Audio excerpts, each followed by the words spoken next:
Hello, everybody. There have been a lot of people in my classes, and also people, on Facebook who have approached me and who have said they would like me to do a series on, planets, especially uh, Rahu and Ketu. Okay, these are, uh, lunar nodes. They are karmic grahas, as they are called. And I've been discussing them in my classes quite a lot. But my classes are on nakshatras, so I do not get to talk about the planets or the grahas. Now, what I really want to do with this video is I want to do it in multiple parts because the session on Rahu itself could be, spanning over three parts that I intend to do, and this is the first part of the Rahu. Now, whenever I look at Rahu, I look at Rahu with a little bit of differentiation than most others do. Okay, so what I look at Rahu, and I will explain that as how I look at Rahu. I look at Rahu more like a life-sustaining energy vortex.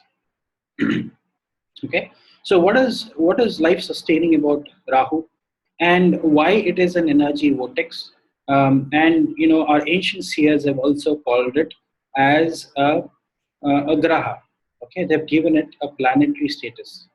Now, I'll talk all about that, but predominantly, whenever we start studying about anything or any topic, we need to go to the depth of the subject, and we also need to understand some of the nuances of how these mythologically or physiologically, how these elements might have come up. So once you go and study the basis of um, these grahas, that's when there is more light will come out, and then you will know why I say that these are life sustaining. Okay, Rahu is life sustaining. So let us go back to the genesis. I want to go back to the genesis of the creation of the universe. That's where a lot of secrets of the cosmos, uh, and the celestial objects lie. Okay. Now, why have I taken Rahu, right, as the first topic?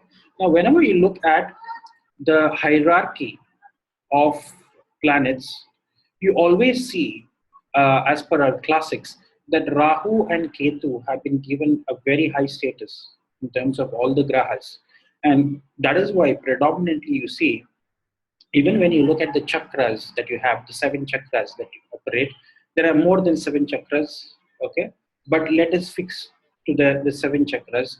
The Sahasrara chakra, which is the crown chakra, okay, up here, that is been given by our ancient seers. They say is ruled by Rahu and Ketu, okay, or Rahu and Ketu control the most important part, that is your Sahasrara chakra, that is your crown chakra. Now, whenever you look at, I was talking about the genesis. Now, what you have to understand is there are a lot of great cosmic forces operating, okay, on our planet, like they do on all celestial objects.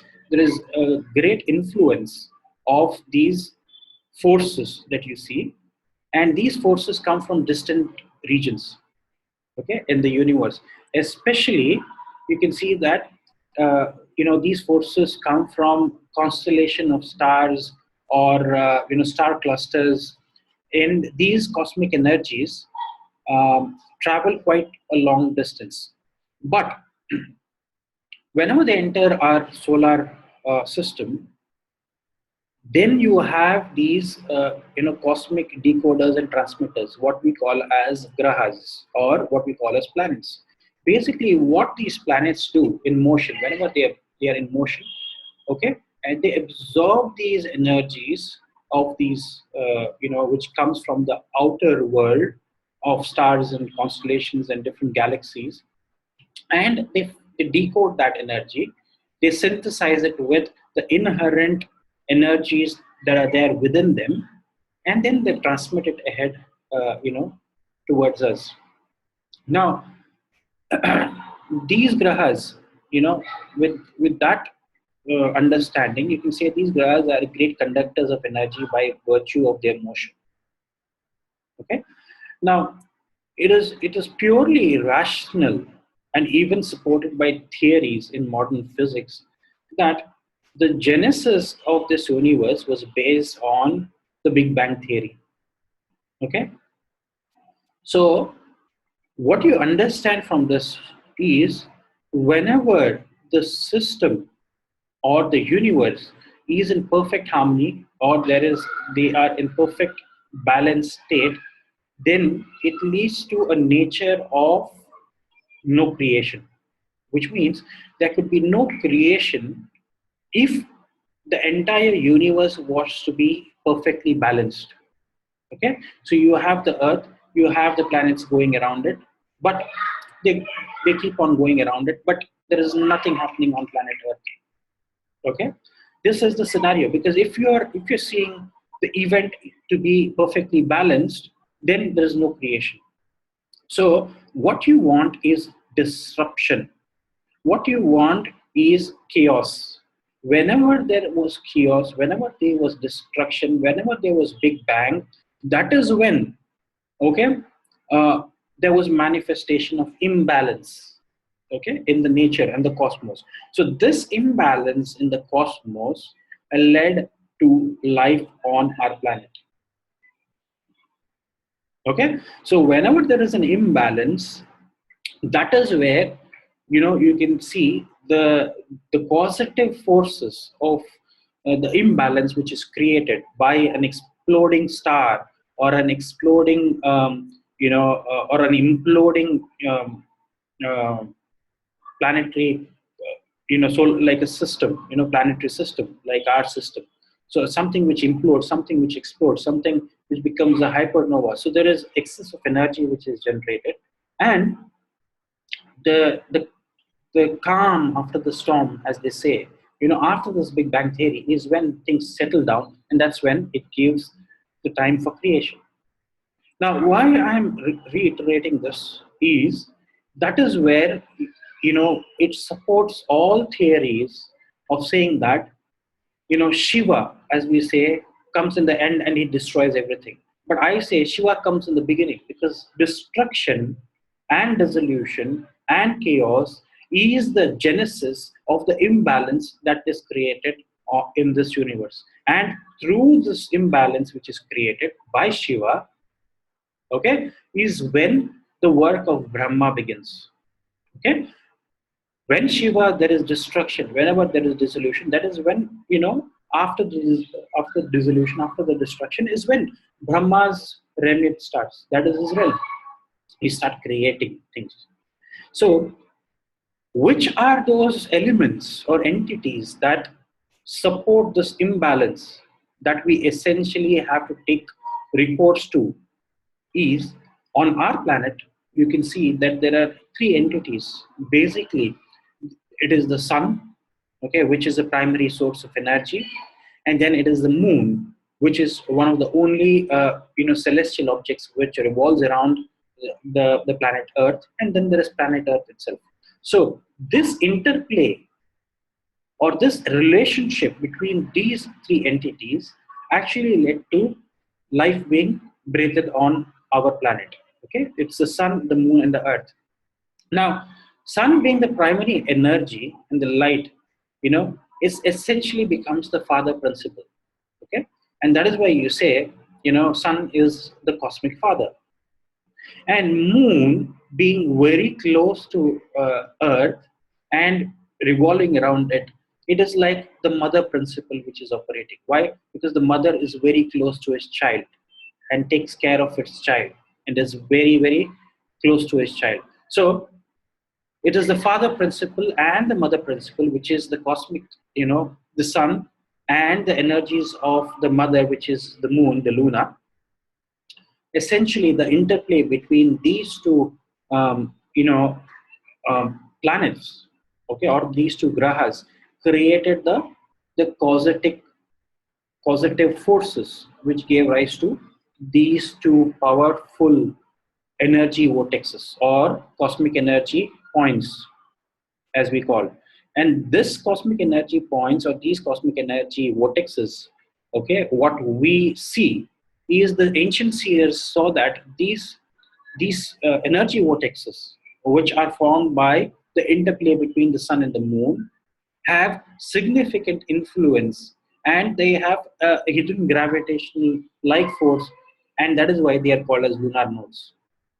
Okay, because it is the sun's relationship with the moon, and it is called as the intersection point between the planes of the sun and the moon, right?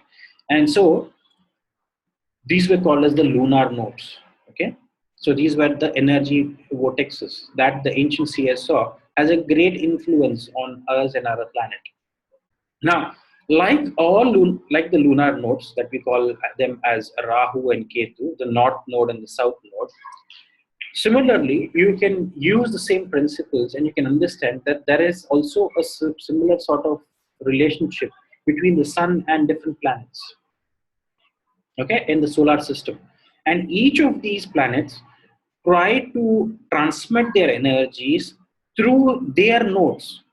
The nodes or the relationship, the interplay between the sun and the respective planet creates a node, and through those nodes, there is influence on us.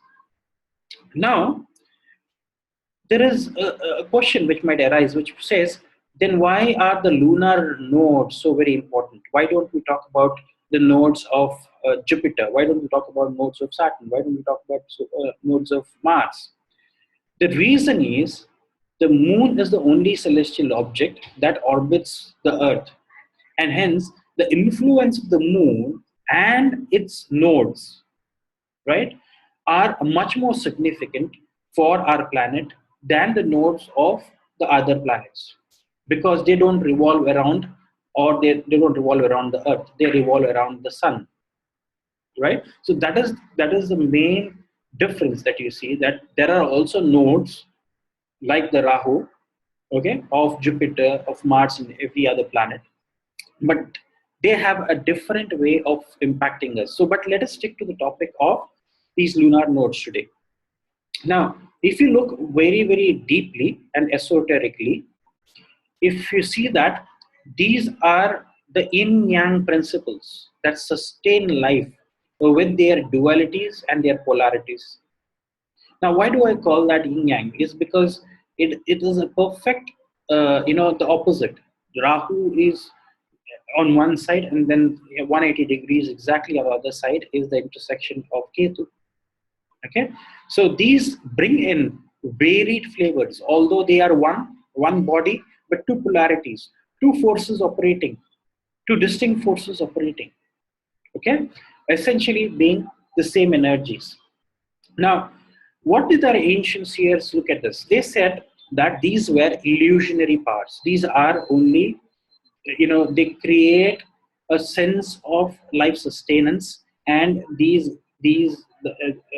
life sustaining forces or the energy vortexes that I am referring to, the ancient seers call them Maya, which is illusionary planets, right? They are virtual planets. And they gave them the status of a graha or a planet because they saw a significant influence of these points or these vortexes on sustaining life on this planet. Now, I've been talking a lot about sustaining life. Now, let us go and let us dive a little bit deeper into the traits of Rahu and its mannerisms. Now, whenever you look at the traits, okay, predominantly, and also the mannerisms of Rahu, you see a lot of similarity in mannerisms with that of the sun. Okay, with only a subtle difference that you see is that Rahu often brings in a little bit of charisma and magnetism in the way it operates in comparison to the sun. Now, Why I say the sun? Because the sun is the energy force which is life sustaining. That is, it's common knowledge. It's because of the sun we are here, right? Now, for our planet, like the sun, Rahu also has a nourishing disposition. Okay, so, and it's also got a creative disposition. A creative and a nourishing disposition is one of the greatest themes of Rahu, which nobody has explored. Now, when I say that, it can nourish life on this planet. At the same time, it has the capability to consume it like the harshness of the desert sun. Okay, so Rahu can be very nourishing and creative for sustenance of life, but at the same time, a negative Rahu, okay, can bring in a lot of harshness, like the like desert sun, right? But there is a very subtle difference. Whenever I refer to sun and whenever I refer to Rahu, you have to understand that sun is the representation of the true personality or the true soul, which is because it is Atma Karaka. Okay, so whatever you see of the sun is the true things. You see the light spectrum, that is the visible spectrum, that is the sun that you see.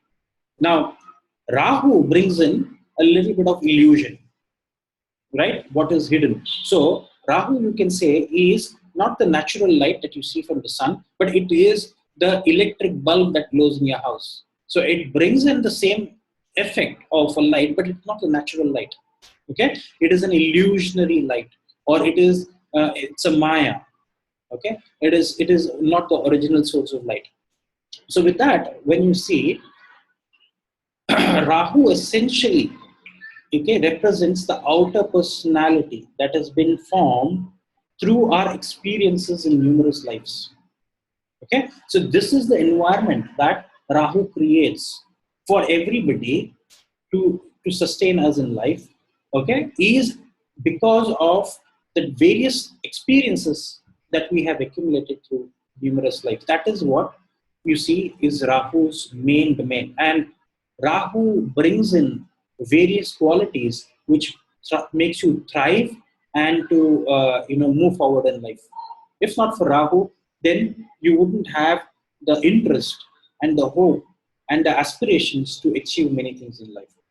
So sometimes, whenever you refer to ancient classics, some of the scholars have referred to Rahu as the artificial sun. Okay, because that keeps you going. Rahu's energies keeps you going and pushes you forward. Now, with the same dicta, what I have often seen in charts is using these principles. Whenever you see that Rahu is closely associated with the sun, okay, or with the ascendant, or with the zodiac sign Leo. Why? Because the zodiac sign of Leo is a very powerful sign for Rahu. If you understand Rahu, Rahu was born from his mother's name was Simhika. Simhika means somebody, his mother was Asuric, but she was from a Leonine background or the Leonine lineage, which means, from the lion's family, okay, the lineage of the lions. So you find that he finds it much more comfortable being in Leo, because that is where you can see his expression parts of all the karmic energies that he has accumulated becomes very, very easy for the soul, right? So it just operates Rahu in Leo, Rahu in ascendant, or when Rahu is connected with Sun, it just operates like the Sun and gives prominence to the native and assists the native in easily expressing the soul's personality, right? In many cases, you can see if Rahu is positive, these energies manifest in the outer world as a native being very self-confident, self-assuring, a very creative personality. But on the negative side, whenever there is too much of Rahu energies which are operating in, with this the sun's um, forces, you see, it can manifest sometimes as selfishness, pride, um, ego, self-aggrandizing, megalomania, all of these. Sometimes these the overtones of these things can come up because of Rahu's association. Now, whenever you look at Rahu, whenever you go to mythology, it is very important to understand how the ancients have described Rahu. Now, there are two images of Rahu which are predominantly described in the ancient legends in the Vedic culture. Many of them have seen Rahu as an image with four arms, okay, holding a trident in one arm, holding a sword in another arm, holding a discus in the third arm, and the remaining hand, which is an abhaya hasta, which means a hand gesturing, granting boons, means fearlessness. Don't worry, I'm here to protect you and to grant you boons. Okay, so when you see the association with the trident, it is associated. The trident uh, is commonly associated with Shiva. When you look at the discus, you can see that it is commonly associated with uh, with Vishnu, and the Abhayahasta is commonly associated with Brahma, which is blessings of creation. And the sword that you see, it is discrimination, because Rahu brings in duality, it brings discrimination. So it can bring in, butcher-like tendencies, okay, with the sword. And that is why you see all Rahu rule nakshatras, the Varna, the caste associated with them is butcher.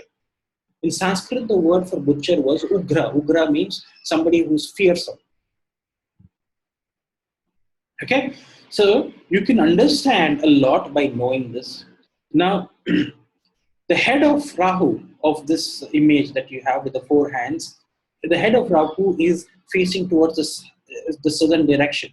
That shows his prominence or his dominance over that direction, which is south.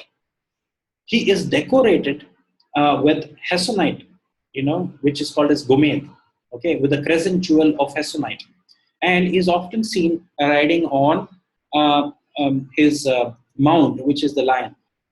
As I said, Rahu belongs to the leonine race, okay, which belongs to the lions, okay. And if you look at the traits of the lion, it's exactly how Rahu operates.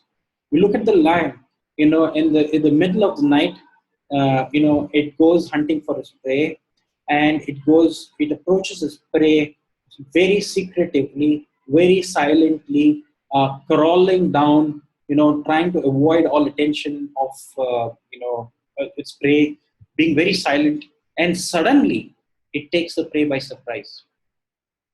And that is how Rahu operates. And that is why you know that Rahu's operations is always sudden. Rahu attacks suddenly when you are unsuspecting, unknowingly, sudden events, sudden transformations. All these things you can see the association with its mount, the lion. Now, the second image that I said, which is associated with Rahu, is the image that you see with two hands.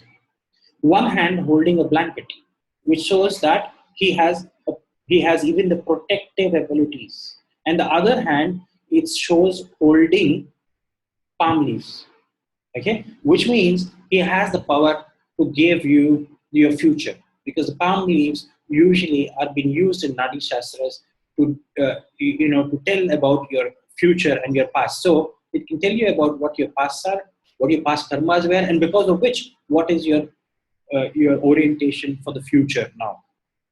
Okay, and here in this image, when you see with one with a blanket, one hand, and another hand with the palm leaves, you can see him riding on a chariot made of 8 dark horses or 8 black horses. Okay, so that is how the depiction of Rahu has been described in many classics, right? So the 8 horses also has a signification, and I will come to that whenever I take about numerological totems which are associated with Rahu.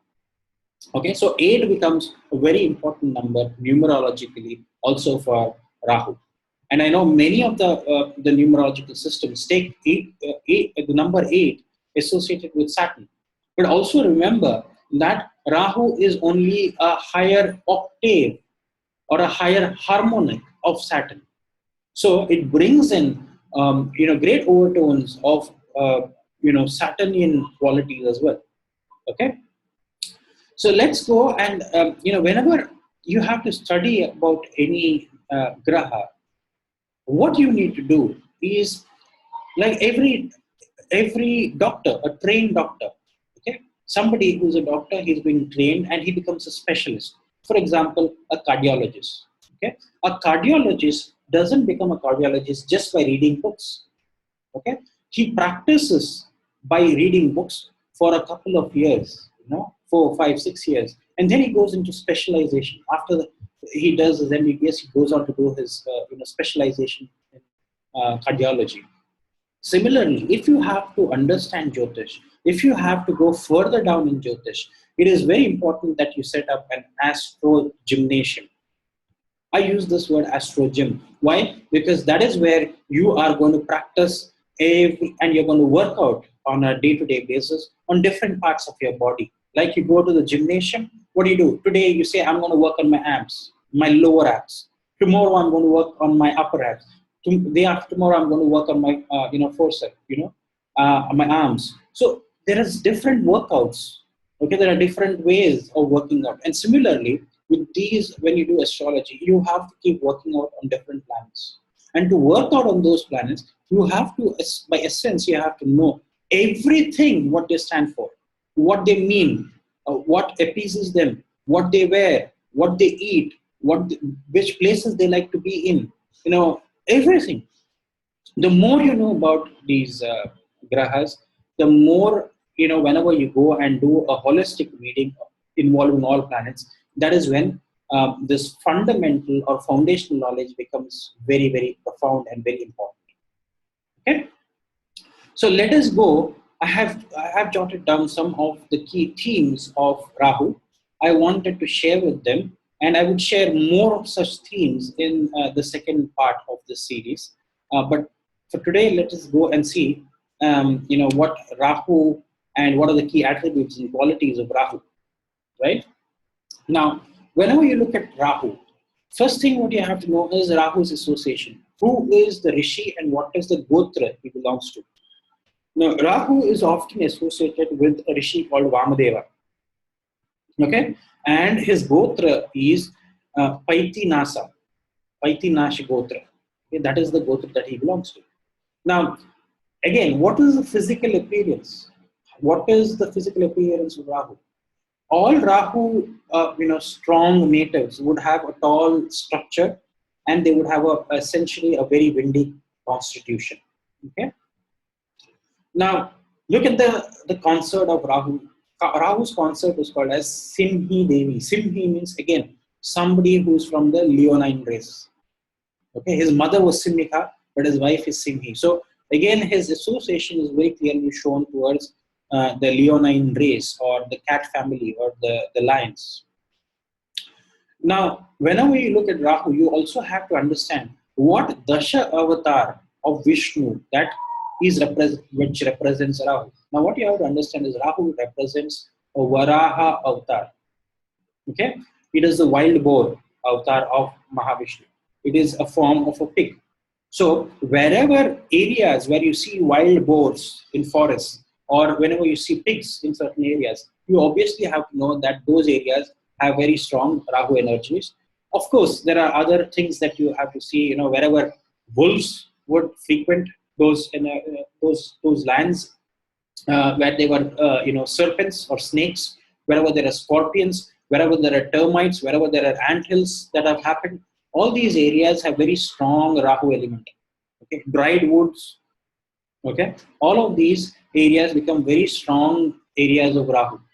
Okay, now so that becomes a key thing for you to understand. So whenever you have Rahu related problems, the primordial force which emanates into Rahu is through Vishnu avatar, which is Varaha, which is the wild boar avatar. Now, when you look at the qualities of Rahu, you understand that Rahu is very lazy and he thrives on lies, and he's a liar type. Okay, he thieves and he lies and he's very lazy. So these are the inherent qualities of Rahu. Now, the body constitution of Rahu is essentially Vata, which means it's gaseous. Okay.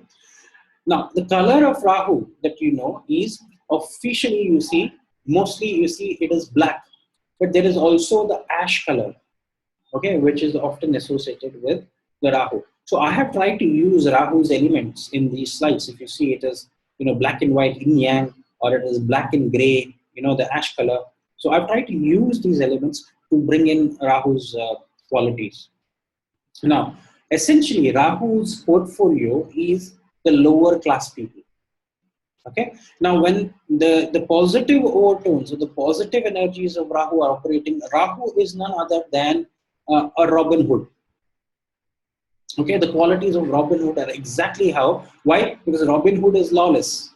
Rahu is lawless. But Rahu has a better quality. He is to steal from the rich to give it to the poor. And that is why you see his portfolio is always the well-being of the lower class or the lower strata of people.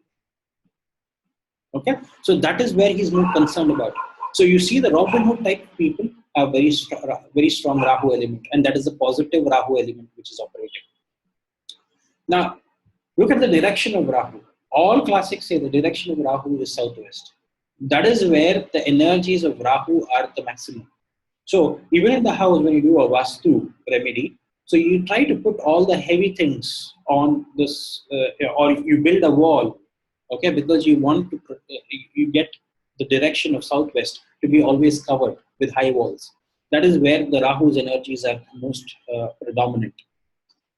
Now, amongst the caste, Rahu is said, Rahu is a foreigner. Rahu in typically, it represents a Muslim. It also represents Sikh. Although, K.N. Rao Saab has said that he takes Ketu for the Sikhs, okay, as a community. Rahu and education. You see, Rahu is predominantly associated with chemicals. So it could be the druggists, the pharmaceutical companies, the nuclear physics. So anything to do with nuclear physics is very strongly connected with Rahu. Also, you can see Rahu is very, very strongly connected with I said there is a nourishing and the healing quality of Rahu. So the healing quality of Rahu is the gamma rays which are operating, the ultraviolet rays. So the ultraviolet radiations are also, or the gamma radiations are also used in computed tomography, which is CT scan, or in X-rays. Try to find out what is inside. So that is where whatever is hidden within your body is what Rahu can show you through the X-rays. Rahu and general character, So Rahu is essentially very courageous, but he's a thief. He is adventurous, right? He's courageous, he's adventurous, but he has got a little bit of thieving qualities. So obviously, whenever you say that Rahu's energies are operating, that is where you see people try to take bold decisions or bold steps, and many of these Rahus which take bold steps become successful in life. So because Rahu creates the environment for chaos, Rahu creates the environment for disturbance. Unless there are many of you who would like to keep your life in perfect balance. Whenever you keep your life in perfect balance, when the Rahu's energies are activated, suddenly he creates those transformations. So Rahu wants you to act. Rahu wants you to take actions. Rahu wants you to be adventurous. Rahu wants you to be courageous. Rahu wants you to take up, challenges in life. So for those people who want to sit down and not act on anything and say this is my karma, Rahu will play its role. Now, the second bit of attributes of qualities, you have to understand what Rahu's flower is. Now, Rahu's flower essentially is called as the Chinese hibiscus, or it is also called as China rose. It's a red flower that you can see is popularly known as Chinese hibiscus. Now, the grass associated is called as dove grass, or it is called as dhruva grass. Okay. Now, the Ketu's grass, okay, is called as darba grass. Okay. Now, Ketu's grass is darba grass, but dhruva grass is what is you essentially you give it to Lord Ganesh. Okay. But darba grass, which is Ketu's grass, which is associated, it's often used a lot in Vedic cultures, especially you see whenever you have to do any Vedic ceremonies, you put a ring made of darba grass, okay, or it is also called as kusha grass, and it is called as pavitra. It's a ring. So that is a prerequisite for the Yajaman. Yajaman is somebody who takes up the seat and who performs and who also benefits from the rituals of the sacrifice, which is the fire sacrifice or the fire rituals, whichever are happening. And as a Yajaman, he's been given a darba grass ring that he has to wear before he starts performing all the activities. Okay, so you see also mats of darba grass can be used in meditation because it gives you the ketu's influence of moksha, so it gives you better ability to meditate. Now, when you look at the plants which are associated, Rahu is often associated with babel tree, wood apple tree, okay, and there is another form of sandalwood which is very popular called as sarpagandha. Sarpagandha is, these are sandalwood forests which are infested with serpents, and that is why they're called as sarpagandha. Okay, it's a form of a sandalwood tree. Rahu and animals. Rahu is predominantly associated with all types of reptiles, snakes, wolves, lizards, and pigs. Okay. Now, Rahu and birds and insects. Rahu's domain, or if there is one bird which is very, very popularly referred to in in the Vedic system, is the owl. Rahu is very strongly connected with the owl. The owl is more active in the night. Okay, not during the day. During the day, it says the vision is a little bit blurred. And that is how Rahu operates. Rahu's energies are much more active during the Sandhya Kal. Sandhya Kal is during the transition from the day to from day to night and from night to day. Okay. Then they also say the sparrow is also associated with Rahu.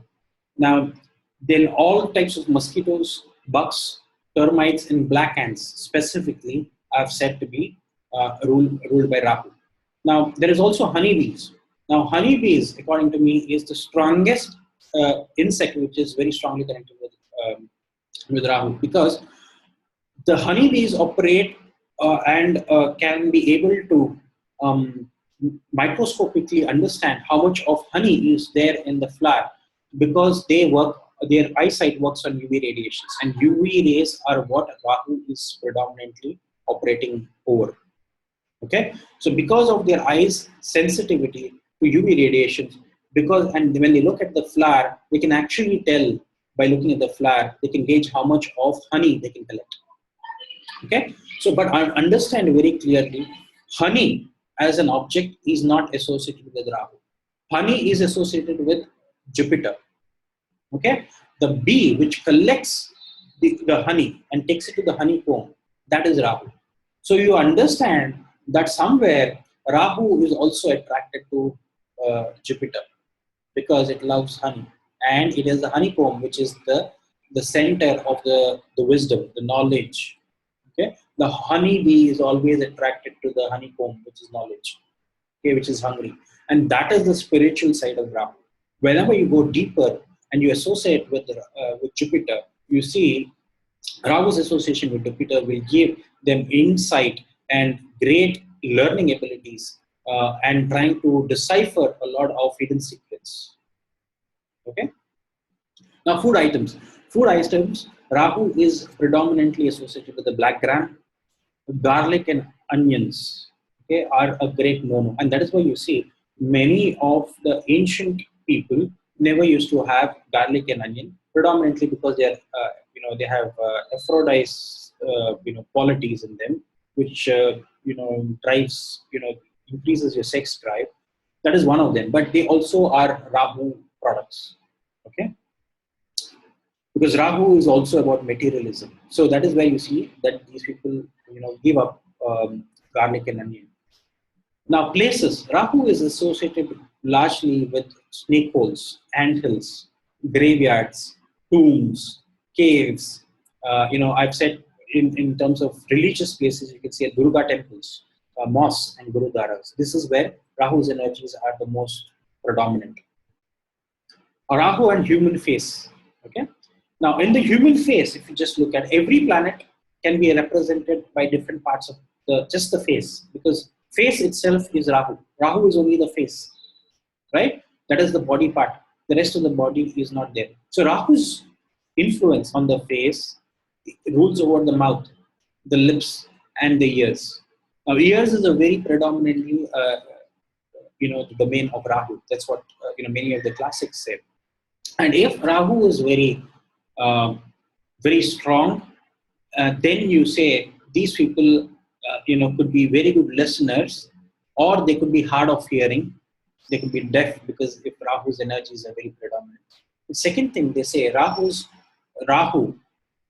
is can speak many languages. Rahu and Ketu both, foreign languages. That is why, because it's rules the domain of the mouth.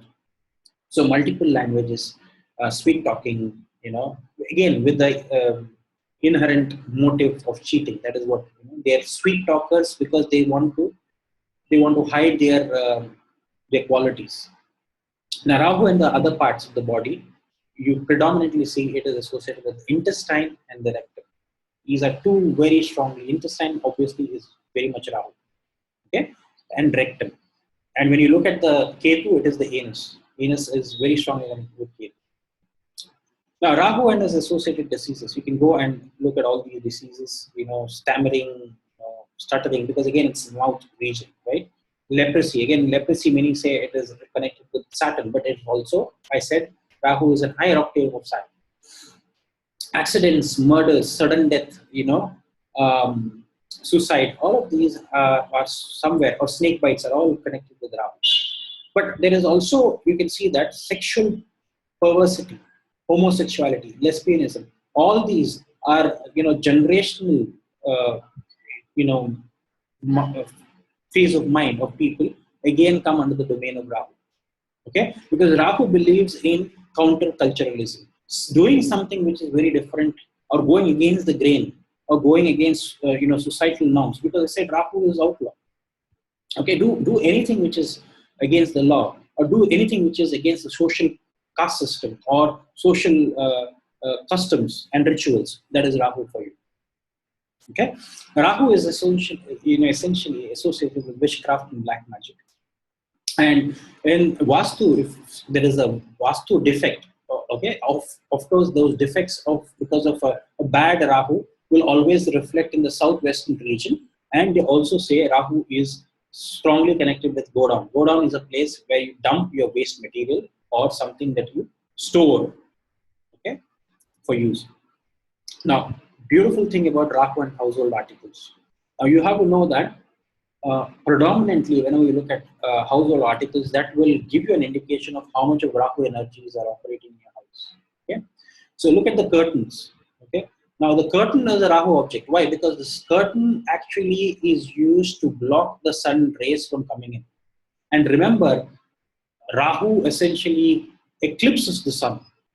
Okay, so you see that Rahu is the curtain in the house. Rahu is the umbrella, because the umbrella is used to protect you from the sun's rays. So it basically tries to eclipse, in a sense, metaphorically you can say it is eclipsing the sun because it is blocking the sun rays from falling on you. Okay, so the umbrella, the curtains, the broom, okay, the broom of the house is again Rahu. I've discussed this extensively in my classes of how the broom is connected with Rahu, and maybe whenever I get another time, I will explain that. A blanket. I said, if you remember, Rahu holds a blanket in one of his hands. Television is very strong Rahu. Computers are very strong Rahu. Okay. Social media today, whatever you're interacting on, those virtual forums that you go and you write your things, it's all about Rahu. Radio sets again Rahu. Right? So today there is no escaping Rahu's energies. They are operating everywhere. Now look at the Karakatvas of Rahu. This is also very important for everybody to understand and learn from. So Rahu predominantly stands for paternal grandfather and maternal grandmother.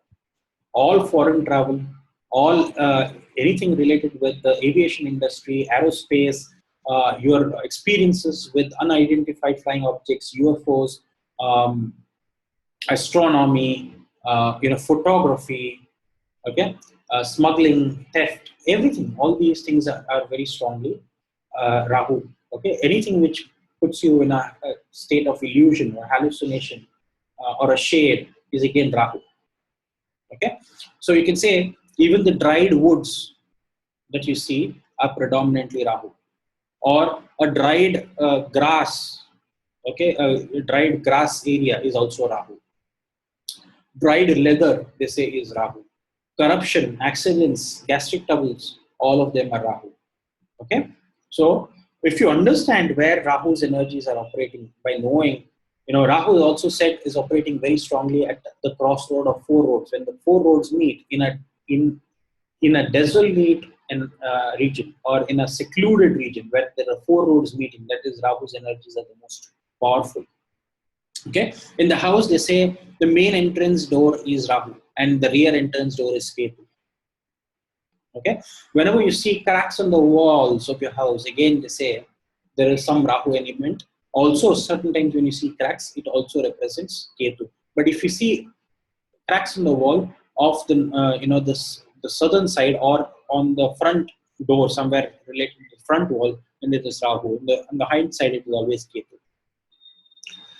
Again, go to all the professions. You can clearly, with this knowledge, you be able to pinpoint. You can say rat pickers, rickshaw pullers. I said they are all working in the lower strata, okay, of people.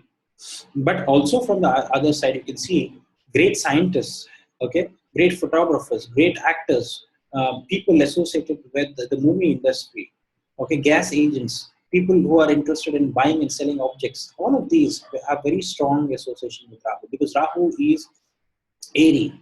Rahu is very chara, which is movable, right? So every activity where it needs a little bit of movability, like they say car drivers, okay, coolies, all of these porters, all of these are associated with Rahu because of the airy nature it has.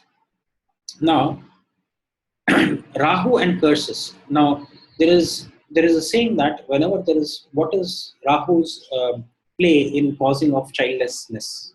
Now, typically, whenever you say Rahu is associated with the fifth house, or is with the fifth lord, or is aspecting the fifth house or fifth lord, then you can say there could be potentially, again, depending on the other factors which are supporting in the chart. When you look at the chart holistically, rather than going and saying that there is this happening and so it has to be, it shows you curses of the serpents.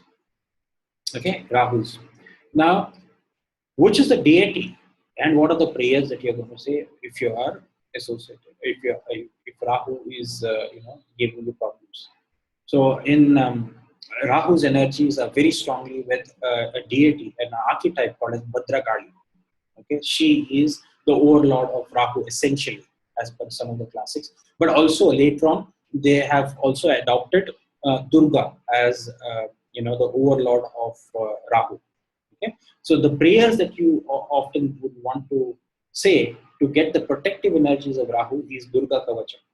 By chanting Durga Kavacham, you can get the positive energies of Rahu. So with that, I would like to bring to an end this session, this short session that I've been doing. This is the part one, and then we'll be going for more such discussions on Rahu, and then followed by Ketu, and hopefully with other planets.